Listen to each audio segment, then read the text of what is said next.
अगला देखो, सेम वही सर्कल, सेंटर, पार्टिकल कहाँ है, पॉइंट ए पे, टाइम t इक्वल्स टू 0। यहाँ से पार्टिकल जब मूव कर रहा है एंटी क्लॉकवाइज, तो ऑब्वियस सी बात है उसमें कुछ ना कुछ वेलोसिटी होगी। इस वेलोसिटी को क्या बोलते हैं, लीनियर वेलोसिटी। क्या बोलते हैं, लीनियर, जो हमने मोशन इन वन डायमेंशन में v u जो भी है बोलते हैं। और वेलोसिटी का जो डायरेक्शन होता है ना, वो कर्व पे हमेशा टेंजेंशियल होगा। अगर मुझे इस पॉइंट पे वेलोसिटी निकालनी है तो यहाँ पे टेंजेंट बना दो, अगर इस पॉइंट पे वेलोसिटी निकालनी है तो यहाँ पे टेंजेंट। टेंजेंट समझते हो, a line which is touching the surface. तो वेलोसिटी, थोड़ी देर बाद पार्टिकल पॉइंट बी पे आ गया, time t equals to suppose t1 होगा। यहाँ पे वेलोसिटी का डायरेक्शन कैसा होगा, ऐसे। हम अज्यूम कर रहे हैं कि हमारी वेलोसिटी कांस्टेंट है। क्या अज्यूम करते हैं, वेलोसिटी सॉरी स्पीड कांस्टेंट है। वेलोसिटी कांस्टेंट हो सकती है, वेलोसिटी वेक्टर क्वांटिटी होती है। अभी वेलोसिटी का डायरेक्शन कैसा है, अब वेलोसिटी का डायरेक्शन चेंज हो गया, तो वेलोसिटी वेरिएबल है, बट इसका जो मैग्नीट्यूड है, मैग्नीट्यूड ऑफ वेलोसिटी क्या होती है, स्पीड। अरे वेलोसिटी का मैग्नीट्यूड स्पीड होता है, बराबर। तो स्पीड कांस्टेंट है, मतलब इसका मैग्नीट्यूड सेम। तो यहाँ पे v था, यहाँ भी v था, टाइम t इक्वल्स टू 0 पे a पे था, time t equals to t1 पे पॉइंट। जब पार्टिकल यहाँ था और यहाँ से यहाँ आया तो एंगुलर डिस्प्लेसमेंट कितना हुआ, पॉजिटिव थीटा। अगर नीचे आएगा तो नेगेटिव, एंटी क्लॉकवाइज घूमता है, ठीक है। अब एक नया टर्म आता है जिसको हम लोग बोलते हैं एंगुलर वेलोसिटी। क्या बोलते हैं, एंगुलर वेलोसिटी।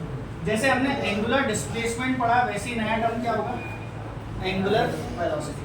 एंगुलर वेलोसिटी को हम लोग डिनोट करेंगे ओमेगा से। किससे डिनोट करेंगे, लीनियर वेलोसिटी क्या होती थी, वेलोसिटी इज dx/dt, याद है। वैसी एंगुलर वेलोसिटी क्या हो जाएगी, d(θ/d). जब एंगुलर डिस्प्लेसमेंट को with respect to time differentiate करेंगे तो वो क्या देंगे, एंगुलर वेलोसिटी। क्योंकि एंगुलर डिस्प्लेसमेंट वेक्टर क्वांटिटी है, इसलिए एंगुलर वेलोसिटी भी क्या है, वेक्टर क्वांटिटी, बराबर। लीनियर वेलोसिटी का यूनिट क्या था,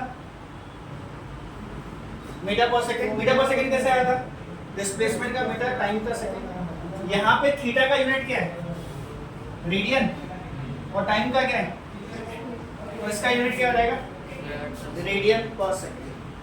अब second thing, angular velocity is a vector quantity, this is vector quantity.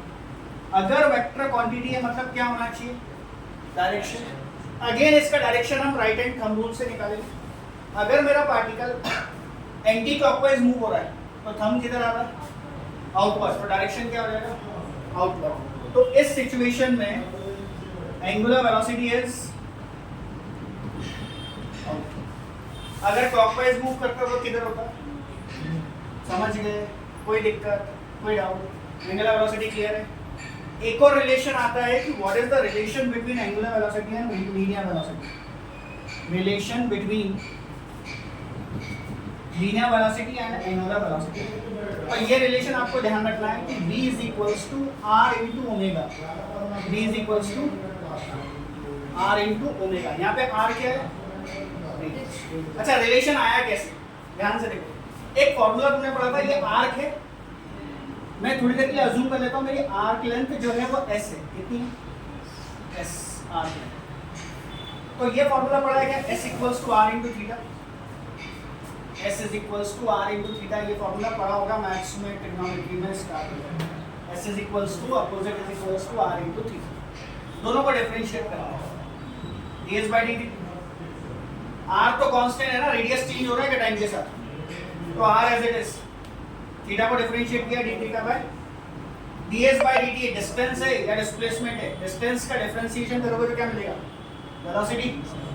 r as it is, d theta by dt क्या था, ओमेगा। तो v इक्वल्स टू क्या आता है, समझ गए कहां से रिलेशन है, v equals to r into omega.